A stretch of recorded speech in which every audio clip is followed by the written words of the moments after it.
Oh my God. Wow. Nice place. I like it. Salamat sa nagpahiram ng studio na to. Grabe, magagawa natin ang video to, guys.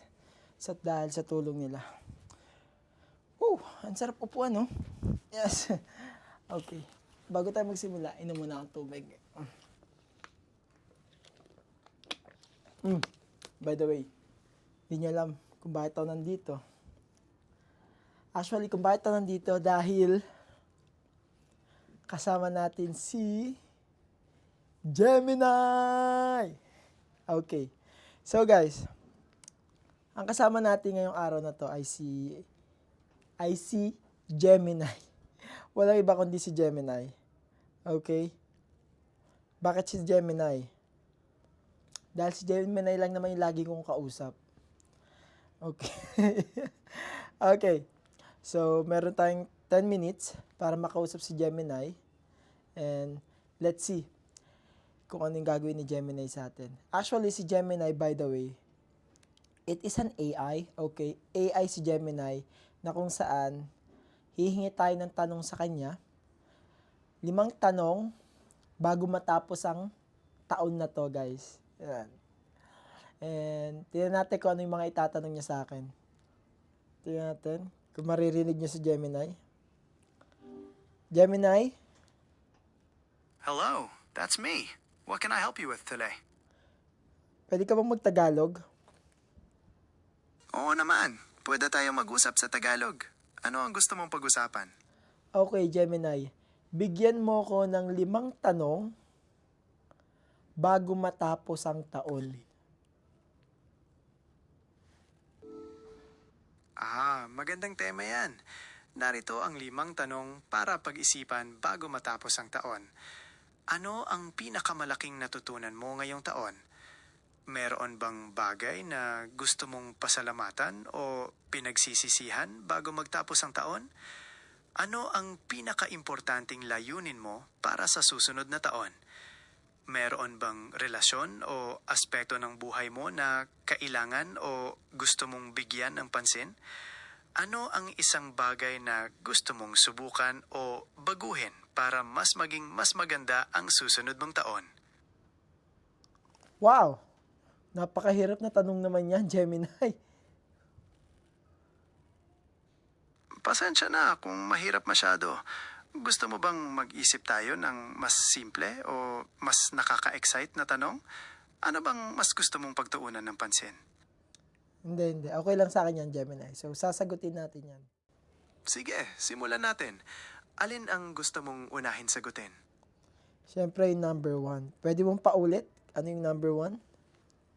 Ang tanong number 1 ay, ano ang pinakamalaking natutunan mo ngayong taon? Okay. Ang pinakamalaking natutunan ko ngayong taon ay ang pagmamanage. Ayan. So, bakit pagmamanage? Dahil simula noong sumampa ako dito sa barko, guys, yung pagmamanage na yon ay isa sa mga natutunan ko. Kumbaga, na-handle ko ng maayos. Kumbaga, kasi nung unang kontrata ko, by the way, although hindi kalakihan yung sahod ko noon kasi nga trainee pa lang ako. Pero, ang kinaganda nung unang na yun is gastos nung unang kontrata ko. Dahil ngayon second contract ko na, guys. Ayan. And isa sa pinakamalaking natutunan ko is yung pagmamanage. Okay? Dahil sa pagmamanage, ayan, naibibigay ko yung mga dapat ibigay sa sa magulang ko, sa mga kapatid ko. Ayan. Siyempre, sa akin din. Pero actually, yung word na pagmamanage, na i-manage ko siya in the way na hindi ako nagkukulang. Although minsan, sa totoo lang, nagkukulang talaga. Pero natitiis ko naman, alam mo yun, para lang makapagbigay sa pamilya. So, right now, yung papa ko is nabibigyan ko na siya ng pang-medicine, pang-maintenance, and of course, sa mama ko rin, nabibigyan ko rin siya ng pang-maintenance, and also, yung mga kapatid ko, nabibigyan ko rin ng baon ng, kumbaga, yung baon niya sa school, ayan, kay Lisa May, and then, ayun, sa mga allowance, yan, sa allowance sila. And also, natutulungan ko rin yung mga ate ko. Of course, kuwari may kailangan sila, so, naibibigay ko din yung kailangan nila in the way na namamanage ko, na hindi ako nagkukulang. Hindi ako nasisimot. And, yun. Actually, dito naman sa barko, kaya mo naman buhay kahit wala kang pera kasi libre lahat yung pagkain. Kaya, para sa akin, kahit konti na lang yung natitira sa akin, at least nakakapag-save ako, nakakapagpadala ako, nakakatulong ako. Ayun yung kinaganda. So, yung word na manage, ayun yung isa sa pinaka natutunan ko ngayong taon. Bago matapos ang taon, guys. Grabe. Manage is the key sa lahat ng bagay. Siyempre, paggising mo pala. Actually, hindi lang in terms of money, yung pag-manage. So, pag-manage din sa sarili mo. Katulad ng yung, alam mo yung, hindi mo na kailangan mag-cellphone kasi kailangan mo na matulog.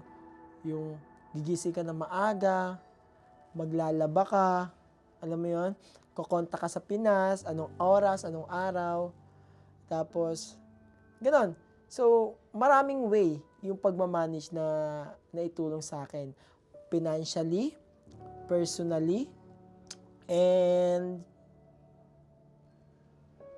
yun lang naman yung natutunan ko. Ayun yung mga, isa sa mga natutunan ko, okay? Pinaka the best, manage is the key. Gemini, nandiyan ka pa ba? Gemini, nandiyan ka pa ba? Oo, nandito pa ako. Meron ka bang nais itanong o ibahagi? Ano yung pangalawang tanong mo sa akin? Ang pangalawang tanong ay, mayroon bang bagay na gusto mong pasalamatan o pinagsisihan bago magtapos ang taon? Siguro dun tayo sa pasalamatan. Alam niyo kung bakit gusto kong magpasalamat sa taong 2025. Alam niyo bakit? Dahil sa taong 2025, ang dami kong natutunan. Okay? Siyempre, unang-una, gusto kong magpasalamat kay Lord. You know why? Alam niyo kung bakit? Dahil kung wala si Lord, guys, as in, wala talaga. So, kung ano yung nakikita nyo sa akin ngayon, kung ano yung nabibili ko ngayon, ano yung naibibigay ko ngayon, guys, it's all about Jesus. So, lahat yon ay galing kay Lord. So, ginamit lang ako ni Lord. Okay? So, hindi po galing sa akin yon. Ayan, gusto ko lang linawin. Ginamit lang po ako as instrument ni Lord. Kaya gusto ko magpasalamat sa Kanya ng buong puso. Actually, to be honest, si Lord lang naman talaga yung kasama ko. Simula nung sumampa ako dito. Kahit, alam mo yon, kasi kapag mahina yung pag mahina ka, to be honest, hindi mo makakaya. Okay? So, kailangan mo ng kasama. Ang kinaganda na mayroon kang Diyos sa buhay mo is, kahit saan ka magpunta, kasama ka niya. Ayun yung pinaka-the best na gusto kong i-share sa inyo. Na pinaka-the best kong pasasalamatan ay walang iba kundi yung nasa itaas. Kundi si Lord lang. And, syempre, nagpapasalamat din ako sa taong 2025. Ayan, na naging ligtas, walang sakit, nakakakain, tayong lahat, di ba? Ay, yung pamilya ko, ay yung pinaka-the best, guys, na binigay sa akin ni Lord. And, ano pa ba? Pasasalamat sa mga nakasama ko dito sa Carnival Breeze. Iba't ibang lahi kami, pero kahit papaano, nandun pa rin yung good communication, good environment, pag-uunawaan, pakikisama, guys. And guys, to be honest, hindi ko siya magagawa kung wala talaga si Lord. Kasi dumarating sa point talaga na parang nahihirapan na ako. Alam mo yung pagod. To be honest, napapagod ako. Parang nauumay na ako. Pero ang pinaghuhugutan ko lang talaga, syempre, si Lord. Kaya dumarating sa point talaga na parang hindi nila na ako makausap. Pero in a silent way, ang kausap ko naman ay si Lord. Hindi madali ang pagtatrabaho dito sa barko, to be honest. Pero dahil nga meron tayong Diyos, nagiging madali at nakakaahon kahit papaano. And ano pa ba tanong mo, Gemini? Opo, nandito pa rin ako. Handa akong makinig o magbigay ng tulong. Ano yung pangatlong tanong mo sa akin? Ang pangatlong tanong ay, ano ang pinaka-importanting layunin mo para sa susunod na taon? Ano ang pinaka-importanting layunin mo para sa susunod na taon? Magandang tanong yan. Ang pinaka-importanting layunin ko sa susunod na taon ay walang iba kundi yung lupa, bahay namin. Nagets nyo? So, ang pinaka-main goal ko naman sa susunod na taon, this 2026, is yung lupa namin na matapos na. And sunod, matayuan na ng bahay at malagyan na ng tao sa loob ng bahay. So guys, actually, I am thankful to the Lord na sa trabahong to, no, na unti-unti namin na kukuha yung mga pangarap namin. Actually, hindi ko lang pangarap yung sa bahay na yon, kundi pangarap namin lahat yon ng buong pamilya. Alam niyo naman, syempre, yung nangyari sa bahay namin, na nawasak yung bahay namin, and kumbaga, kumalahati na yung bahay namin to be honest. So, nagsisiksikan kami, 'di ba? So, hindi na sapat yung bahay namin para sa pamilya namin. So, it's time to transfer to a new house, which is next year. Okay? So, dinideclare ko na yan. Ayan, panghawakan natin yan sa mga kapatid ko. Ayan, kila Ate Roma, kay Agustina. Ayan, kaming tatlo, Mama, Papa, itabi mo, kami na muna ang bahala. Mama, Papa, bahay na muna. So, yun. So, actually, ayun ang pinaka-layunin namin. Hindi ko layunin yon, layunin naming tatlo. Ako, si Ate Roma, si Ate Agustina, na matapos yung lupa namin sa susunod na taon, which is 2026, at makapagpatayo na kami ng bahay at matirahan na natin at makalipat na tayo. So, yun lang naman. Pero alam ko naman sa tulong ng Diyos, no? Sa tulong ni Lord, magagawa natin yun. Sabi ko nga na ipag-pray lang natin. Hindi naman tayo pababayaan ni Lord. Kumbaga, kung meron tayong gusto, pag-pray natin. And in God's perfect timing, it will be done. Yes! So, yun lang naman, guys. So, ayan. Mama, Papa, next year, makakalipat na tayo sa San Antonio Subdivision. Yes! So, yun. So, na-excite lang din ako, and I hope sana ma-excite din kayo. No?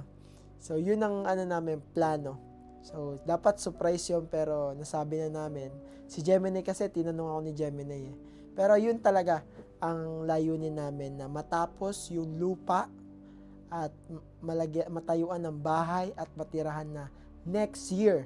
Yes, i-declare ko yan, Lord, next year, 2026, bago matapos ang 2026, dapat nandun na kami.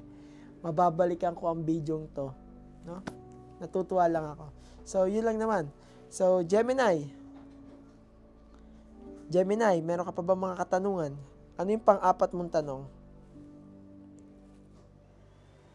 Ang pang-apat na tanong ay, mayroon bang relasyon o aspeto ng buhay mo na kailangan o gusto mong bigyan ng pansin?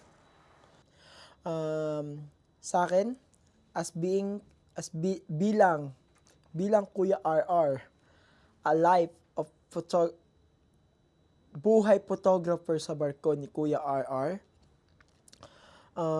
ang gusto ko lang bigyan ng pansin is yung relasyon. Okay? Una-una, relasyon saan? Relasyon kay Lord. To be honest, as a Christian, hindi naman natin masasabi na all the time ay nag-aalab yung puso natin, yung ano natin kay Lord, yung faith, no? So, gusto ko siyang i-train pa, alam mo yun, no, paglaanan ng pansin. Kumbaga, to be honest, kahit nandito ka sa barko, there's a lot of temptation, guys, to be honest. Okay? Hindi ako exempted doon. So, natetempted din ako. May temptation pa din ako, guys. Kahit Kristiyano tayo, guys, we are not exempted. Lalo na ang daming tao. Especially kami ay humaharap po sa guest. Okay? So, ang trabaho ko ay interact sa mga guests. Okay? So, ayun yung gusto kong pagtuunan ng pansin, yung temptation na, kasi if you have a strong relationship with the Lord, guys, time to time, every seconds of your life, guys, yung temptation, guys, mawawala yan eh. Okay? Pero kung yung relationship mo kay Lord ay lumalamig at ikaw lang ang nag-iisa dito sa barko, wala yung iba mong mga kapatid na in a Christian life, yung mag-motivate sa'yo, tutulong sa'yo physically, guys, maano ka sa trap ng kalaban. So, nagigets nyo yung, kumbaga, maraming tukso sa paligid eh. Maraming tukso. And, ikaw, bilang isang tao, guys, yung flesh, yung katawan mo, is nanghihina din. Pero, thank God, na meron tayong Diyos, na kahit anong mangyari, guys, hindi niya tayo pababayaan. So, ang pinaka gusto kong tuunan ng pansin is yung relasyon ko kay Lord, na sana mag-grow and mag-grow, guys. Hindi yung pababa. Guys, huwag tayo dumating sa point na lumalamig na yung pananampalataya natin kay Lord. Dahil naranasan ko na siya way back before, and napakahirap, guys. And yun lang naman talaga, guys, ang gusto kong pagtuunan ng pansin talaga. Relasyon sa Panginoon. Okay? Yun lang talaga, guys. Yun lang ang aking masasagot. And tingnan natin ang panghuli, guys. 5. Bago mag-countdown, guys. Malapit na mag-countdown. Alam nyo, malapit. Gemini. Yes? Ano po? Ano yung pang-5 mong tanong sa akin? Ang pang-5 tanong ay, ano ang isang bagay na gusto mong subukan o baguhin para mas maging mas maganda ang susunod mong taon? Yan ba ay malinaw na? Ang hirap naman ng tanong mo, Gemini. Kinabahan ako doon. Naintindihan ko. Ang mga tanong na ito ay para lang pang-reflect o pagnilay-nilay bago matapos ang taon. Huwag kang masyadong mag-pressure. Pwede mo ring balikan ang mga tanong na ito sa ibang pagkakataon. Pero wait lang. Sasagutin ko yan, Gemini. Easy ka lang.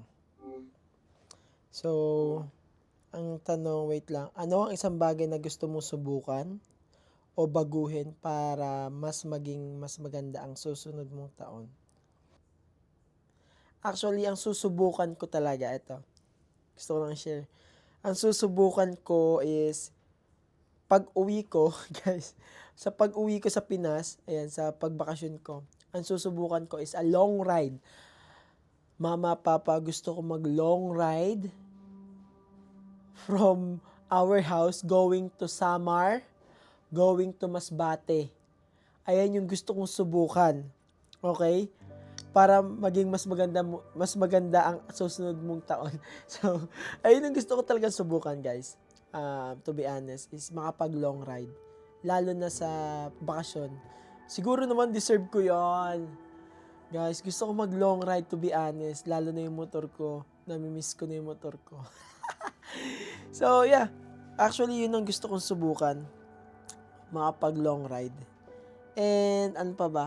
Gusto mo baguhin. Ano ba gusto kong subukan o baguhin?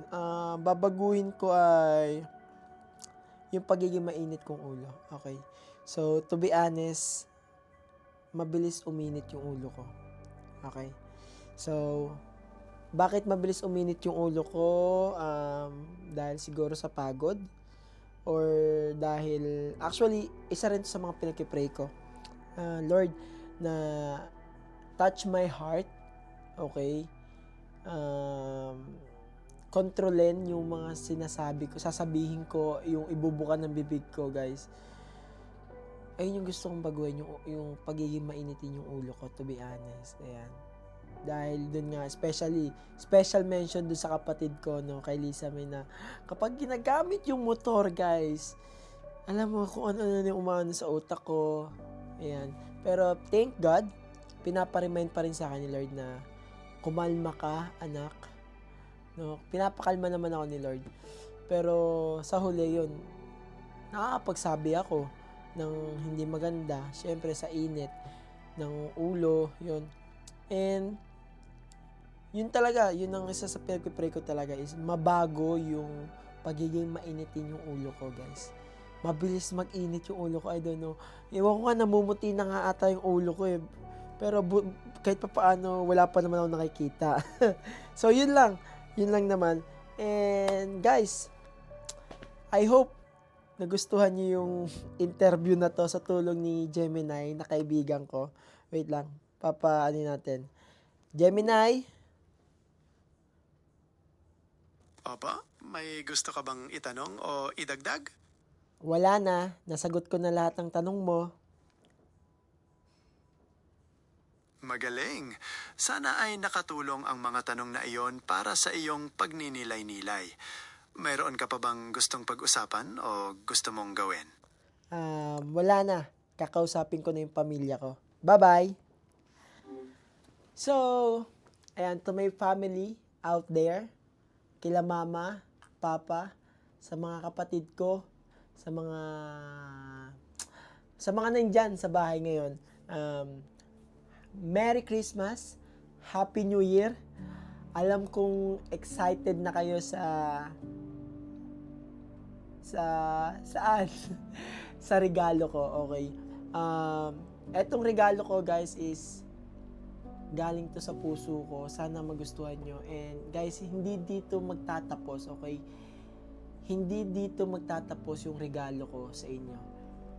Hanggat nandito pa si Kuya RR, handang tumulong, handang sumama, di ba? So, ayan, although si Papa ay nasa Masbate ngayon, ayan, shoutout sa mga taga Masbate dyan, kay Tantan. Alam kong nagno-Noche Buena na kayo ngayon. Noche Buena ba? Nagkakainan na. And ang ano ko lang ngayon kay Papa is uminom ng gamot. Hindi uminom ng alak, okay? Uminom ng gamot sa tamang oras. Huwag nang magpasaway, Papa. And magpagaling. Kumbaga, thank God, ilang taon na, di ba? 3 taon na nakakalipas, di ba? Pero, Papa, alam kong darating yung time na wala ka ng sakit, yan. Papagalingin ka na ni Lord.